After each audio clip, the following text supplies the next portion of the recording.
ಊಟ ಮಾಡುವ. ಖಾಲಿ ಹೀಗೇನೆ ನೀವು ರೈಸ್ ಜೊತೆ ಇದನ್ನು ತಿನ್ಬೋದು, ಅಥವಾ ಸೈಡಲ್ಲಿ ಒಂದು ಹಪ್ಪಳ ಇದ್ರೆ ಹೇಳುದೇ ಬೇಡ. ವೆಜ್ ತಿನ್ನುದಾದ್ರೆ, ನಾನ್ ವೆಜ್ ತಿನ್ನುದಾದ್ರೆ ಒಂದು ಫಿಶ್ ಫ್ರೈ ಇದ್ರೂ ಕೂಡ ಒಳ್ಳೇದಾಗ್ತದೆ.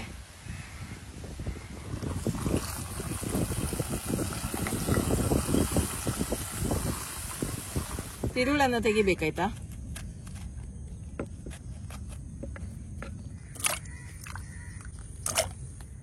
ಹಾಯ್ ಎಲ್ಲರಿಗೂ, ಇವತ್ತು ನಾನು ಆರೋಗ್ಯಕರವಾದ ಬೂದು ಕುಂಬಳಕಾಯಿಯ ಕೊದ್ದಲನ್ನ ಮಾಡ್ತಾ ಇದ್ದೀನಿ. ಹುಳಿ ಅಂತ ಕೂಡ ಹೇಳ್ತೇವೆ ನಾವು.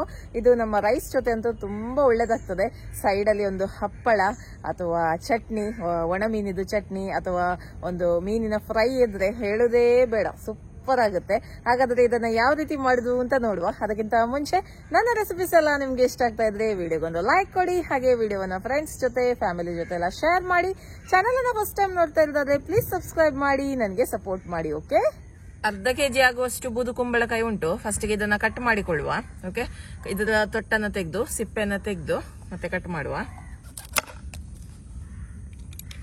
ಸಿಪ್ಪೆನೆಲ್ಲ ತೆಗಿಬೇಕು. ಓಕೆ, ಸಿಪ್ಪೆಲ್ಲ ತೆಗ್ದಾಯ್ತು, ಕಟ್ ಮಾಡುವ.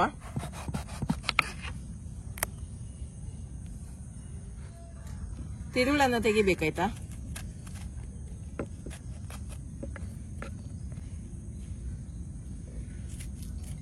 ಬೀಜ ಎಲ್ಲ ತೆಗಿಬೇಕು.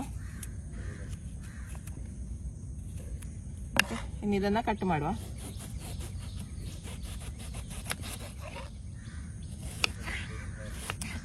ಈ ತರ ಮೀಡಿಯಂ ಸೈಜ್ ಅಲ್ಲಿ ಕಟ್ ಮಾಡಿದ್ರೆ ಆಯ್ತು.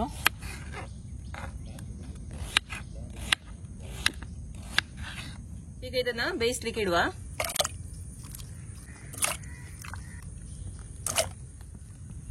ಇದು ಬೇಯಲಿ, ಉಪ್ಪು ಮತ್ತೆ ಹಾಕುವ. ಸ್ವಲ್ಪ ಬೆಂದ ನಂತರ ಉಪ್ಪು ಹಾಕಿದ್ರೆ ಆಯ್ತು. ಈಗ ಮಸಾಲೆಯನ್ನ ರೆಡಿ ಮಾಡುವ. ಸ್ವಲ್ಪ ತೆಂಗಿನೆಣ್ಣೆ, 1 ಚಮಚ ಅಷ್ಟು ಸಾಕು, 1 ಚಮಚದಷ್ಟು. 10 ಬ್ಯಾಡಗಿ ಮೆಣಸು. ನಾನು ಫಸ್ಟ್ ಮೆಣಸನ್ನ ಸಪರೇಟ್ ಆಗಿ ಹುರಿದುಕೊಳ್ತೇನೆ. ಎಲ್ಲ ಒಟ್ಟಿಗೆ ಮಾಡಿದ್ರೆ ಮೆಣಸು ಚೆನ್ನಾಗಿ ಹುರಿಯುವುದಿಲ್ಲ, ಹಾಗಾಗಿ ಮೆಣಸನ್ನ ನಾನು ಸಪರೇಟ್ ಆಗಿ ಹುರಿದುಕೊಳ್ತಾ ಇದ್ದೀನಿ.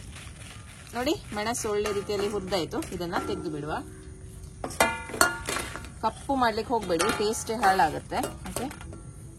ಓಕೆ, ಈಗ ಇದಕ್ಕೇನೆ ಎಣ್ಣೆ ಹಾಕೋದು ಬೇಡ. 1 ಚಮಚದಷ್ಟು ಉದ್ದಿನ ಬೇಳೆನ ಹಾಕ್ತಾ ಇದ್ದೀನಿ, 1 ಚಮಚದಷ್ಟು ಕಡಲೆಬೇಳೆ, 3 ಚಮಚದಷ್ಟು ಕೊತ್ತಂಬರಿ ಬೀಜ, 1 ಚಮಚ ಜೀರಿಗೆ. ನೋಡಿ, ಚಿಟಿಕೆಯಷ್ಟು ಮೆಂತ್ಯನ ಹಾಕ್ತಾ ಇದ್ದೀನಿ, ಚಿಟಿಕೆಯಷ್ಟು ಸಾಸಿವೆ. ಬೇಕಿದ್ರೆ 1 ಚಮಚದಷ್ಟು ಬೆಳ್ತಿಗೆ ಅಕ್ಕಿಯನ್ನ ಕೂಡ ಹಾಕ್ಬೋದು, ಬೇಕಿದ್ರೆ ಹಾಕ್ಬೋದು. ಅಥವಾ ನೀವು ಎಳ್ಳನ್ನ ಕೂಡ ಹಾಕ್ಬೋದು 1 ಚಮಚ. ಅದು ನಿಮ್ಗೆ ಸಾರೇನಿದೆ ನೋಡಿ, ಸ್ವಲ್ಪ ತಿಕ್ಕಾಗಿ ಬರ್ತದೆ ಅಂತ ಅದಕ್ಕೆ ಹಾಕೋದು. ನಾನು ಹಾಕ್ತಾ ಇಲ್ಲ, ನೀವು ಬೇಕಿದ್ರೆ ಹಾಕ್ಬೋದು. ಒಳ್ಳೆ ಘಮ ಬರುವವರೆಗೆ ಇದನ್ನ ಕೂಡ ಹುರಿದ್ರೆ ಆಯ್ತು. ನೋಡಿ, ಒಳ್ಳೆ ಘಮ ಬರ್ತಾ ಉಂಟು. ಇದನ್ನ ಕೂಡ ತೆಗೆದು ಬಿಡುವ. ನೆಕ್ಸ್ಟ್ ಇದಕ್ಕೆ ನೋಡಿ 1/4 ಕಪ್ ಅಷ್ಟು ಕಾಯಿ ತುರಿ ಹಾಕ್ತಾ ಇದ್ದೀನಿ. ಸಾಕು, ಎಷ್ಟು ಜಾಸ್ತಿ ಬೇಡ ಕಾಯಿ ತುರಿ. ಓಕೆ, ಹಾಗೆ ಇದಕ್ಕೆ 1/4 ಚಮಚದಷ್ಟು ಅರಿಶಿಣದ ಪುಡಿಯನ್ನ ಹಾಕ್ತಾ ಇದ್ದೀನಿ. ಕಾಯಿ ತುರಿ ಸ್ವಲ್ಪ ಕಡಿಮೆನೆ ಹಾಕಿ ಮಾಡುವ. ಕಾಯಿ ತುರಿ ಹಾಕದೆ ಕೂಡ ಇದನ್ನ ಮಾಡಬಹುದು. ಓಕೆ, ಮುಂಚೆ ಎಲ್ಲ ಕಾಯಿ ತುರಿ ಹಾಕದೆ ಮಾಡ್ತಾ ಇದ್ರು ಕೊದ್ದೆಲ್ಲ ಅಂದ್ರೆ ಹಾಗೆ. ಓಕೆ, ಬೇಕಿದ್ರೆ ಮಾತ್ರ ಸ್ವಲ್ಪ ಹಾಕಿದ್ರೆ ಆಯ್ತು. ಸ್ವಲ್ಪ ಗ್ರೇವಿ ನಿಮ್ಗೆ ತಿಕ್ಕಾಗಿ ಬರ್ತದಂತ ಹಾಕಿದ್ರೆ, ಅದಕ್ಕೋಸ್ಕರ ನಾನು ಸ್ವಲ್ಪನೇ ಹಾಕಿದ್ದು, 1/4 ಕಪ್ ಅಷ್ಟು. ಓಕೆ, ನೋಡಿ, ಸ್ವಲ್ಪ ಕರಿಬೇವಿನ ಸೊಪ್ಪು ಕೂಡ ಇದಕ್ಕೆ ಹಾಕ್ತಾ ಇದ್ದೀನಿ. ಒಳ್ಳೆದಾಗ್ತದೆ ಕರಿಬೇವಿನ ಸೊಪ್ಪು ಹಾಕಿದ್ರೆ ಕಡಿಯುವಾಗ. ಓಕೆ, ಸ್ವಲ್ಪ ಹೊತ್ತಿದ್ದು ಫ್ರೈ ಆಗ್ಲಿ, ಮತ್ತೆ ತೆಗೆದು ಬಿಡುವ. ನೋಡಿ, ಇದಾಗಿದೆ. ಇದನ್ನ ಸಹ ತೆಗೆದು ಬಿಡುವ. ನೋಡಿ, ಹುರಿದಿರುವ ಮಸಾಲೆ ಇದು. ಇದಕ್ಕೆ ಹುಳಿಯನ್ನ ಹಾಕ್ತಾ ಇದ್ದೀನಿ. ಇದನ್ನ ಗ್ರೈಂಡ್ ಮಾಡಿ ತರ್ತೇನೆ, ನೈಸ್ ಆಗಿ ಗ್ರೈಂಡ್ ಮಾಡುವ. 5 ನಿಮಿಷ ಆಯ್ತು. ಈಗ ಇದಕ್ಕೆ ಉಪ್ಪು ಹಾಕುವ. ಸ್ವಲ್ಪ ಉಪ್ಪು ಹಾಕ್ತಾ ಇದ್ದೀನಿ, ಕಲ್ಲುಪ್ಪು. ಹಾಗೆ 1 ತುಂಡು ಬೆಲ್ಲ. ಬೆಲ್ಲ ನೀವು ಹೆಚ್ಚು ಕಡಿಮೆ ಮಾಡಬಹುದು, ನಿಮ್ಗೆ ಎಷ್ಟು ಬೇಕು ಅಷ್ಟು ಹಾಕಿಕೊಳ್ಳಿ. ಇನ್ನಿದು ಒಳ್ಳೆ ರೀತಿಯಲ್ಲಿ ಬೇಯಲಿ. ಓಕೆ, ಈಗ ನೋಡಿ, ಬೂದು ಕುಂಬಳಕಾಯಿ ಬೆಂದಿದೆ, ಒಳ್ಳೆ ರೀತಿಯಲ್ಲಿ ಬೆಂದಿದೆ. ಜಸ್ಟ್ ಒಂದು ಚೆಕ್ ಮಾಡಿದ್ರೆ ಆಯ್ತು, ಗೊತ್ತಾಗುತ್ತೆ. ಓಕೆ, ಈಗ ಇದಕ್ಕೆ ರುಬ್ಬಿರುವ ಮಸಾಲೆ ಹಾಕುವ.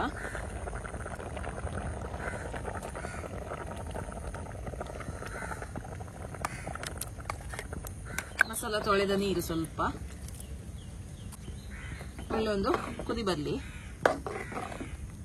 ನೋಡಿ ಇದು ಗ್ರೇವಿ ನೋಡಿ ಕೆಂಪು ಕೆಂಪಾಗಿ ಉಂಟು. ನಿಮ್ಗೆ ಇಷ್ಟು ಕಲರ್ ಡಾರ್ಕ್ ಬೇಡ, ಲೈಟ್ ಕಲರ್ ಬೇಕು ಅಂದ್ರೆ 5 ಬ್ಯಾಡಿಗೆ ಮೆಣಸು ಹಾಕಿದ್ರು ಆಗುತ್ತೆ. ನನಗೆ ಸ್ವಲ್ಪ ಈ ಕಲರ್ ಅಲ್ಲೇ ಬೇಕಾಗಿತ್ತು, ಹಾಗಾಗಿ ನಾನು 10 ಬ್ಯಾಡಿಗೆ ಮೆಣಸನ್ನ ಹಾಕಿದ್ದೀನಿ. ನೋಡಿ ಮಸಾಲೆಗೆ ಸ್ವಲ್ಪ ಉಪ್ಪು ಹಾಕ್ತೇನೆ ಆಯ್ತಾ. ಓಕೆ, ಆವಾಗ ಸ್ವಲ್ಪ ಉಪ್ಪು ಹಾಕಿದ್ದೇನೆ. ಈಗ ಒಂದು ಸ್ವಲ್ಪ ಹೊತ್ತು ಇದು ಮಿಕ್ಸ್ ಆಗ್ಲಿ. ಕುದಿ ಬರ್ತಾ ಉಂಟು. ಓಕೆ, ಕುದಿ ಬಂದ್ರೆ ಮತ್ತೊಂದು ಒಗ್ಗರಣೆ ಕೊಡ್ಲಿಕ್ಕೆ ಅಷ್ಟೇ. ನೋಡಿ ಕುದಿ ಬಂತು. ಈಗ ಇದಕ್ಕೊಂದು ಒಗ್ಗರಣೆಯನ್ನ ಕೊಡುವ. ಒಗ್ಗರಣೆಗೆ ಸ್ವಲ್ಪ ತೆಂಗಿನೆಣ್ಣೆ, ಸಾಸಿವೆ 1 ಚಮಚ, ಸ್ವಲ್ಪ ಕರಿಬೇವಿನ ಸೊಪ್ಪು, ಹಿಂಗು ಸ್ವಲ್ಪ,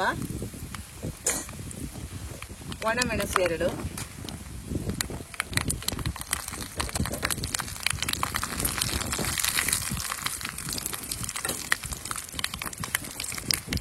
ಓಕೆ ಸಾಕು. ಇದನ್ನ ಹಾಕುವ.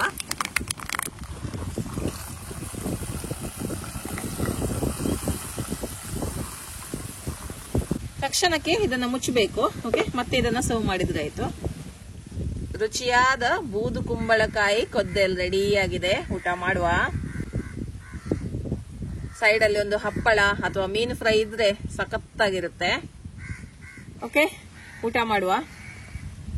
ಖಾಲಿ ಹೀಗೇನೆ ನೀವು ರೈಸ್ ಜೊತೆ ಇದನ್ನು ತಿನ್ಬೋದು, ಅಥವಾ ಸೈಡ್ ಅಲ್ಲಿ ಒಂದು ಹಪ್ಪಳ ಇದ್ರೆ ಹೇಳುದೇ ಬೇಡ. ವೆಜ್ ತಿನ್ನುದಾದ್ರೆ, ನಾನ್ ವೆಜ್ ತಿನ್ನುದಾದ್ರೆ ಒಂದು ಫಿಶ್ ಫ್ರೈ ಇದ್ರೆ ಕೂಡ ಒಳ್ಳೇದಾಗ್ತದೆ. ನೋಡಿದ್ರಲ್ಲ ಬೂದು ಕುಂಬಳಕಾಯಿಯ ಕೊದ್ದೆಲೆ ಹೇಗೆ ಮಾಡುದು ಅಂತ. ಇದೇ ರೀತಿ ನೀವು ಸಿಹಿ ಕುಂಬಳಕಾಯಿದು ಕೂಡ ಮಾಡಬಹುದು, ಒಳ್ಳೇದಾಗ್ತದೆ. ಬೆಂಡೆಕಾಯ್ದು ಮಾಡಬಹುದು, ಬದನೆಕಾಯ್ದು ಮಾಡಬಹುದು, ಮಂಗಳೂರು ಸೌತೆಕಾಯ್ದಂತೂ ಹೇಳೋದೇ ಬೇಡ, ತುಂಬಾ ಒಳ್ಳೇದಾಗ್ತದೆ. ಆ ರೆಸಿಪಿ ಆಲ್ರೆಡಿ ನಾನು ಹಾಕಿದ್ದೀನಿ. ಇದೇ ರೆಸಿಪಿನ ಕೂಡ ಫಾಲೋ ಮಾಡಬಹುದು ಅದಕ್ಕೆ ಕೂಡ. ಓಕೆ, ಇವತ್ತಿನ ಈ ವಿಡಿಯೋ ನಿಮ್ಗೆ ಇಷ್ಟ ಆಯ್ತು ಅಂತ ಅನ್ಕೊಳ್ತೇನೆ. ಮುಂದಿನ ವಿಡಿಯೋದಲ್ಲಿ ಸಿಗ್ತೀನಿ. ಅಲ್ಲಿ ತನಕ ಬಾಯ್.